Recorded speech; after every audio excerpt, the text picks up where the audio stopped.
Hello, can everybody hear me? Yeah. All right, good. So I'm not going to do any slides, so you don't need to look at that, just look at me. Okay, by the way, this is my notes. I'm not going to answer any phone calls anyway, so don't worry. So I'm going to talk about how the official topic should be something like how you should choose your starter topic, but actually I'm not qualified to teach you how to do it, but I can share how I am doing it now. Hopefully that will give you some inspiration. The reason I picked this topic today is because I think it's really important that you pick the right topic, because I believe if you let me choose, I'll pick a really good topic but okay execution over a not so good topic but really brilliant execution, because it's really, a lot of the success depends on the topic. Whenever I choose, I ask myself 3 questions, so you can think of it as 3 criteria. The first is this topic global? You think this is a really, usual question that people ask themselves before they do start in Hong Kong, right? But my observation is people tend to skip it. The reason why it should be pretty obvious is because everybody says that Hong Kong market is too small for internet startups or tech startups. I don't know if it's too small for everything, but definitely too small for most topics, I would say. So if you really believe that Hong Kong market is too small, it's only logical that you pick something that's more international, that you can expand to outside of Hong Kong. In terms of whether a topic is global, actually, the easy part is you can ask yourself, would people in country X, Y, Z also have the same pain points that needed to be solved? So that's really quite easy to answer. For example, for aNobii, if I, as a reader in Hong Kong, would like to find similar taste people, readers, in the same town so we can interact or whatever, would people in, say, Russia want to do that? Or Italy, would they want to do that? So that's not really hard to answer. I'll say in at least 50% of the cases, our needs are pretty global. So, but the second question is actually more important. It's whether, even though the topic, the need is global, do you have any advantage if you go into a specific market as a global company? Now that's a really, really important question, because there are 3 possibilities at least. One is, the need is global, but actually if you go in as a foreign company, it will work less well than the local company.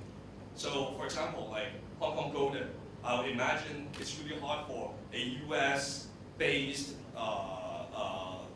clone or whatever, the same topic guy to come in and take over, like Baby Kingdom. Yeah, there are certain elements that are really specific to the success in this topic. So in this local market, so that's one possibility.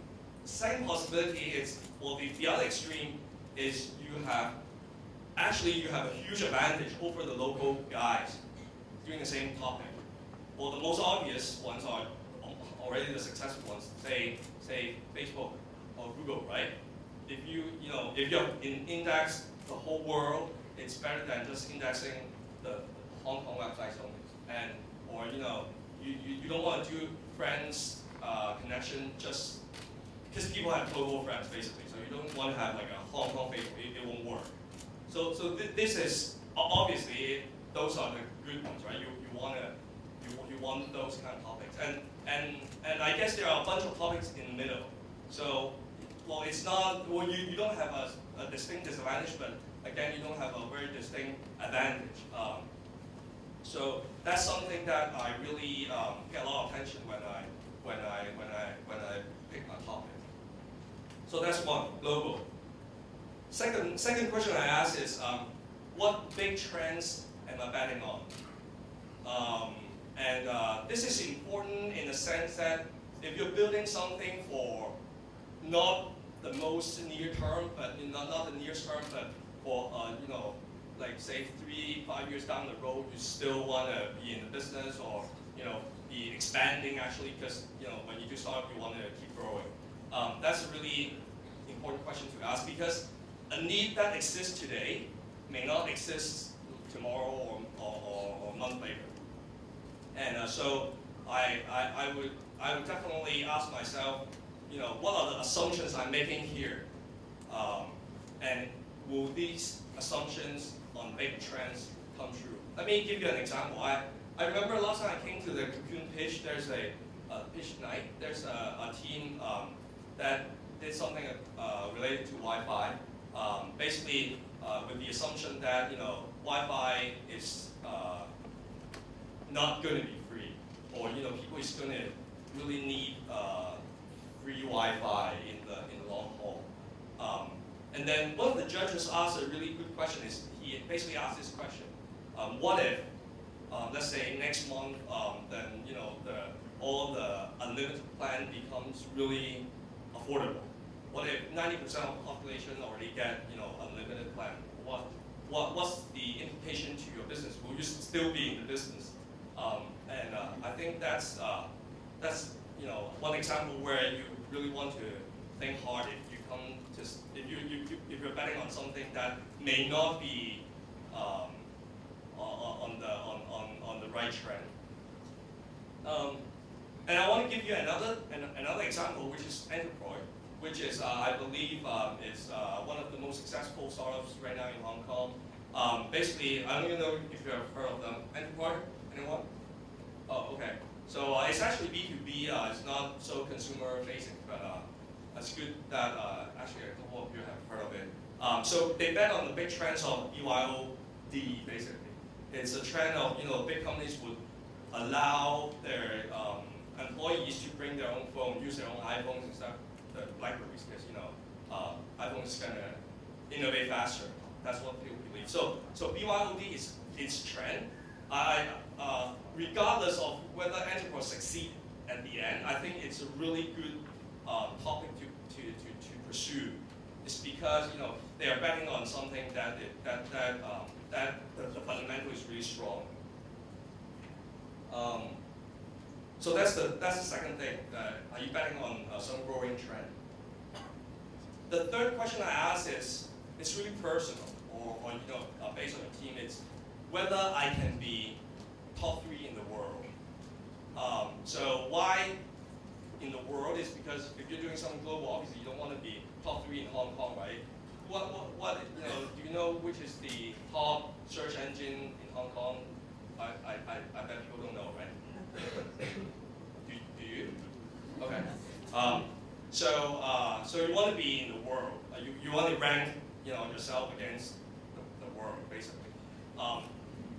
And the why top 3 is because if a topic fits the first 2 criteria, most likely it's something winner takes all. If it's something winner takes all, you want to be the winner. So it's either first or second. 3 is already a little, I don't know, but still respectable probably. But it's really hard to answer this question. Depends on how good you know yourself. I think the more experienced you are, the better you are in answering this question. But then sometimes it takes some crazy dude to not know their limits and try something really out there and succeed. So I'm not saying that you have to be really experienced to do your startup, but I guess in this particular question, knowing yourself is really important. And also, it will help you plan who you want to invite to your team, because you can't do everything, right? So if you pick a topic about medical engineering through something related to internet, and you have no medical engineering background at all, you probably want to get someone with that on board. So that's the 3 big questions. global growing trends, and am I going to be top 3 in the world? One more thing for the last question, top 3. Obviously, you have to take into consideration of the competitors. So if Facebook is already doing so well, you might not want to do exactly what Facebook is doing. So if you are going into something green, the advantage is that the chance that you could be top 3 is much bigger. Okay, so that's the 3 big criteria. Now, I want to share a little bit about the source of topics, or source of ideas. My experience, there are 2 sources. Actually, if you read Paul Graham's one of his later articles about picking your ideas, he also said the same thing basically. It's organic or not organic. So in Cantonese it would be 錯出嚟. So it's like, force it out or something like that. So and my observation from my own experience is every time I do something organic, it tends to work. Every time I do something 錯出嚟, it doesn't work. And so I ask myself, why? Why is that? Why does the source matter? I mean, I would think that if the topic is good, it's good, regardless of how you come up with it. And I think the best answer I can give is if it's 錯出嚟, if it's forced, then you tend to not understand the customers and the pain so well. And for example, let me share one of the topics that I've done and failed. I founded a project with a very good friend, and we try to solve the problem of the stamps, like the coupon stamps, no more paper, go smartphone and all that. So it's really easy to understand because there are so many shops and so many business opportunities. The pie is so big and all that. So we basically went down the road, top down, and forced this idea out, and we closed it down in 6 months later. And we closed it because we were iterating very, very slowly. We'll be talking to like 1 shop owner per week, and that's really bad because that's just way too slow. You don't even know what to innovate, what to try, how to get feedback. So basically, your feedback loop, when your feedback loop is really not smooth, the cycle is too long, then it's too hard. You lose your morale, and then you sit there with you don't know how to move forward. So I guess the reason why the 錯出嚟, those ideas are hard to do is because you tend to not know enough people in there. So it's already a really big barrier to try to understand their pain. Take the example of the Android guys. They work at Morgan Stanley IT. So before they wrote the first line of code, they already knew exactly which guys to call, and to understand, maybe they know, the bank, IT has all these banks and big companies and all that. So they already have a really big advantage. Even if I went back in time and stole their idea, it won't work for me because I didn't have that. So, and I think in the Silicon Valley jargon, it would be called the founder's market fit. And the more experience I get, the more emphasis I place on this founder's market fit. Why you? What advantages or hopefully unfair advantages you have over the other guys during coming up with the same ideas, same topic. And so basically the bad thing about organic is you tend to, the barrier is much bigger for you, and for example, in terms of organic, I can give you an example. aNobii, was my first startup. I love reading. So I basically built aNobii for myself.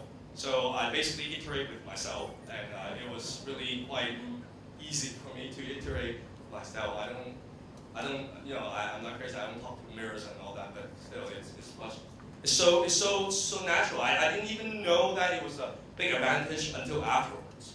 So it was really nice. And the second organic idea is something I'm working on right now. We want to help apps to be translated into all language they need to be translated into. And that's organic because it's a need, it's a pain point that we discovered when we're building aNobii. And basically we took that as a starting point, and basically before we had, it is as a totally separate company, separate team. So basically before the first line of code was written, we already knew basically how we want to start building it. And actually, this idea, ironically, it's not something that we initiated ourselves. It's my friend, Leon. He would ask me whether he can borrow the solution we built for aNobii because he wants to take advantage of the translation platform without having to build it himself. And he kept asking us for months and months. And at the end, we basically said maybe he has some point. So that's the first customer. Basically, for the first couple of weeks, we have an engineer basically sat there in his office, watch how he uses our product, and whenever he comes up with a question or suggestion, we'll try to deal with it right away. So that's the kind of iterations that we think is essential when you try to build a startup that grows fast. Okay, so the next thing I will talk about is topic, angle, and pivot. Pivot is a word I'm sure most of you have heard of. So I want to give you my definition of these terms. Topic is really broad. So, for example, I want to do something with the translation space. I'm betting on the trends that there are going to be more apps. It's a growing trend. And then the percentage of apps that would need or realize they need to translate into other languages, it's also going to grow. So these are big trends that we're betting on. And so that's topic. Apps, translations. But then narrower is your angle of attack. So how do you start? If you want to do something with travel, where do you start? Do you want to do booking or social travel or whatever? So that's your angle. And I guess at least when I talk about pivot, I'm talking about not changing the topic, but staying within the topic, but changing your angle of attack, because most of the times the first couple angles of attack you pick probably are wrong. Let me give you some example. For example, the translation project that I just told you about. After a while of trying to figure out where we want to attack, we came up with an idea. It's basically we asked ourselves, okay, which segment is the easiest to reach? We don't want to cover everything first. We want to be really sharp. So we asked ourselves that question. Where are the developers? How do I get the most information of developers? Okay, and then we figured that, hey, actually, how about the iTunes Store and Google Play Store? They have a web page for every app exists, and also tons of information. For example, how many languages are they already supporting? Well, when did they launch the first version? When was the last update? What's the company name behind the product? So, oops, password locked. Okay, so we figure maybe we should attack that area first. Forget about other developers. Focus on mobile developers. And then we ask our second question is,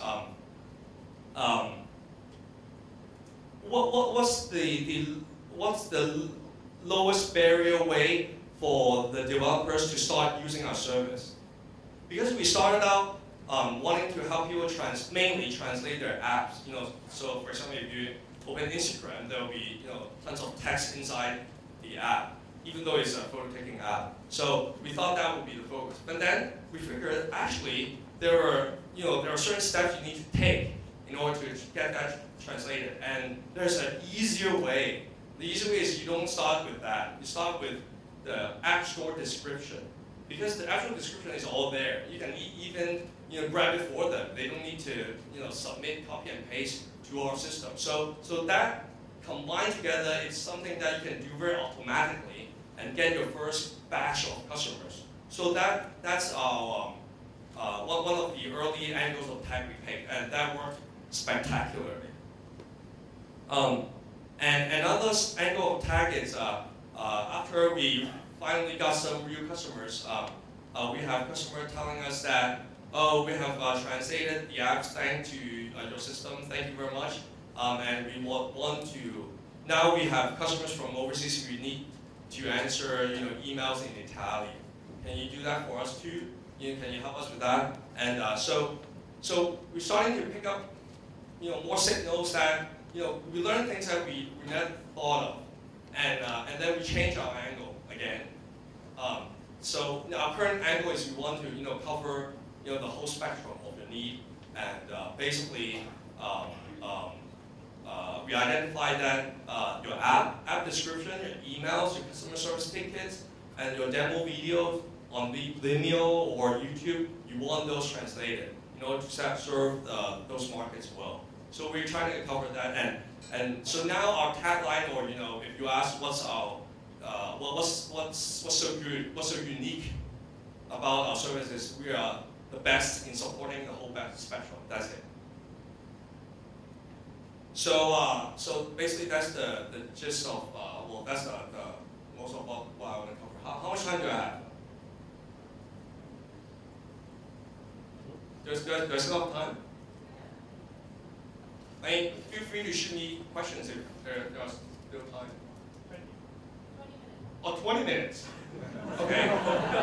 I spoke way too fast. Okay. Oh well, and I wanted to add a little bit more before we give people the Q&A time. It's I found that I don't actually pick my topic at the beginning.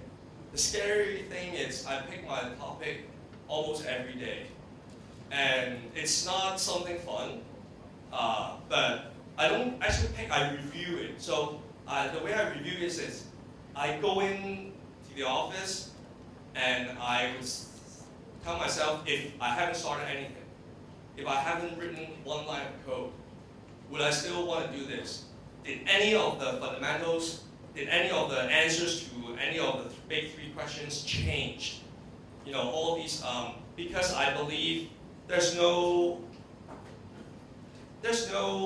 value in sticking to something that you know is not going to work. I mean, conditions change, markets shift, and I think it's only healthy that you ask yourself, you review all those fundamentals every now and then change the angle of attack, change the topics even if you need, that's the last thing I want to mention. So I'll leave it to you guys to shoot me with questions. All right, thank you.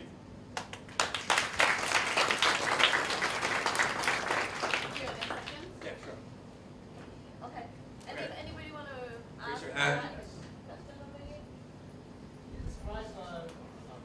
Can you describe where you are now with aNobii and I guess what your plans for the future is? Yeah, it's really interesting. I always tend to think that people want to ask questions that really relevant to themselves, but then I always get questions about me. So, but it's okay, I understand. And I just quickly say, aNobii was acquired in 2010, and so there was a lockup period, but now I'm a free man. I'm very happy about that. And plans. Basically, I think I'm gonna still keep doing startups. If a topic gets traction, I'll make the most out of it. If it doesn't, then I'll try something else. Okay. Something not about me. So I recall the last time you were here, you talked a lot about how you spent a lot of time hiring and training people. Mm. So in the Hong Kong environment, what do you look for in your engineering team? Mm. And how do you build one that fits your model of pivoting and building through organic ideas? Right. Basically, I can share a little bit about how we actually our recruitment process. That should shed light on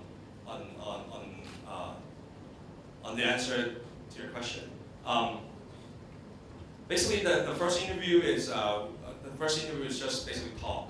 I wanted to see if this guy, looks normal and all that, or preferably a little bit more on the geeky side. So that helps if you don't comb your hair and come in. I do a lot of talking in the first interview. It's because I want him to know by the end of the interview that whether he really wants to work here. So I tell him, what we think, our style. So I'm gonna just tell him, okay, we work on our own product. There's a lot of risk about this model. There are companies out there that do hybrid model, take freelance work and then at the same time fund their own project. So we don't do that. So it's really risky. You have to make sure that you can take the risk of our project closing down, say next month. And also we change our minds a lot. I change my mind a lot. So if you don't like your leader or your team to change your mind a lot, you won't survive here. You will be really frustrated because Brad, you just said the opposite. Yes, I know. So that's the second thing. So we're basically looking for people who naturally had that kind of personality or work of style of work, and we totally can work with perfectionists. That's really obvious. Basically, we fail fast, we iterate, and I don't know if I want to share it here, but you putting it online or something later? Okay. Or you just cut this part because for some features we'll think that we can make it better, we can support it, more comprehensively, but we're not sure whether people actually would fall into that situation. So what we do is we make sure, we don't handle that, but we make sure that if people fall into that, we'll get an email saying that, oh, actually someone's trying to do this and we have to build this. So, and then the user will get a message saying that, oh, there's something wrong, we'll get back to you very soon, and then that day we'll finish that up. And then he'll think that we'll fix a bug, but it's actually we complete a feature. So that part you can cut. That's our way of doing things. I used to place a lot of emphasis on the engineering skills, the hardcore, the technical, the Google questions, how basically your geekiness and all that. Now I place a lot more emphasis on your personality. And as time passes, I get more, I get better at, look at people and can tell whether I can work with him or whether he can tolerate me, basically. That's the main thing. Also, I want to go a little bit deeper here because it's important if you have a real engineering team. There are ops and there are dev people. So dev is development, ops is operations. You want to make sure in your culture, people don't fight with each other. Because if operations fight with that development, what happens is the development guys develop, and the operations guys don't want to deploy. So that's really bad. So if you deploy every 2 weeks, that's super bad. We deploy on average 3 times per day. So basically, if you visit us, in different times of the day, you'll always see a slightly different version. Sometimes it's a small fix, sometimes it's a big improvement. So we want to have that DevOps culture, in line and all that, because they really have totally opposite incentives. Development guys want their features to go out. The operations guy hates changes because change brings, server down and all those messy things. So if you want to build a good engineering culture, you want to pay attention to that also. hope that answers part of your question. Okay. Is there any more question? I'm actually a student, a college student, so obviously a lot of startups in Silicon Valley probably started by students or college students. In Hong Kong, we pretty much lack college ventures or student ventures. So a lot of people talk about edge, so you have to know what your edge is to start a startup. But for students, we are not technically good, we don't have connections, or like we are not very business savvy. So what is your advice to students, like Hong Kong students who want to start startups? Well, I don't know if I have specific advice to students. Well, I guess one thing I can say is you probably don't know anything about the real world, which is true when I was a college student. Obviously, I didn't realize that. I thought I was, but you really don't know how the world works. And basically, every time, for example, let's say you think, the online, the mobile coupon space is really lucrative, but you haven't had any experience opening a store, for example, a retail store. I would say you don't know anything about retailing stores' pain point, and so you're not going to succeed if you don't try to get that. So, so one example that programs like to use is one of his YC founders. He wants to solve problems for restaurants. So what he did is, but he didn't have any real world experience. So what he did is he, applied to be a waiter, and served tables for 6 months, and then finally he hit on something, and that's something, definitely something that he couldn't imagine by himself, come up with by himself, without that experience. So I guess the thing is, you have all the time in the world, so it's okay to spend 6 months, 12 months to find your topic, and you don't do that by staying at home. You just do that by just going to any industry. There are so many things that are ripe for innovation, disruption, and all that. So just go out there. The second thing I want to talk about is actually mention the balance between business and technology. I think that's really, really important if you have a founding team more than one. Actually, it's important to have a founding team more than one. The second thing is, if you have a founding team more than one, you really want to have a balanced team. So if you have 3 guys, you want like a UI engineering and then a marketing person, something like that. So because I think it's really true that the first couple, especially the founders, define the DNAs. And I've seen teams who basically started by 4 really bright engineers. So their engineering DNA is so strong that they can never find the right marketing person because it's too repellent or something like that. I don't know how to describe that, but that I think it's a real problem for them. So I suggest, but it's hard because engineers tend to hang out with engineers, right? And then that's why you need CoCoon, and so you want to hang out with people outside of your circle. And I think it's something really important.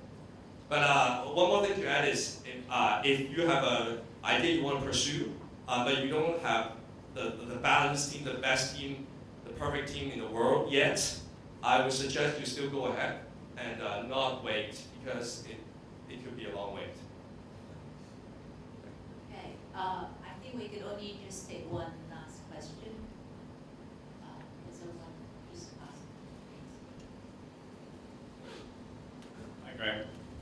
Hey. You seem to be a person that a lot goes on in your mind all the time, and I'm just wondering, has it ever occurred to you that you have always been able to narrow it down when a lot of ideas are on your head, in your head, with those 3 questions, and to say a handful of ideas, so maybe 5, 6 lingering around in your head, and even if you have arrived at that point with the 3 questions, narrowing it down, how do you pick one that stands out the most and desire your heart the most? Well, I think, first of all, I do get a lot of ideas all the time, and that's a dangerous thing. that's a good thing in some sense, but that's also a dangerous thing for an entrepreneur who I think needs focus basically. So actually the 3 criteria I came up specifically to solve that problem, try to narrow it down. I would suggest, if you're interested, I would suggest you go back home and try this exercise. And you'll find that actually it's really rare that you come up with a topic that satisfies those 3 questions. So I haven't got any trouble in terms of, oh, there are still 5 left. What should I do? So it's really hard to, if you're really honest with yourself, it's really hard to find one actually. So I guess most of the time the danger is you haven't found one that fits all 3, but then you think it's time to get something started. So you want to pick the one that's closest. I don't know if this is good or not. Probably I normally don't suggest people to wait because most of the people tend to wait too long to act, but it depends on that person. Thank you very much. Thank you for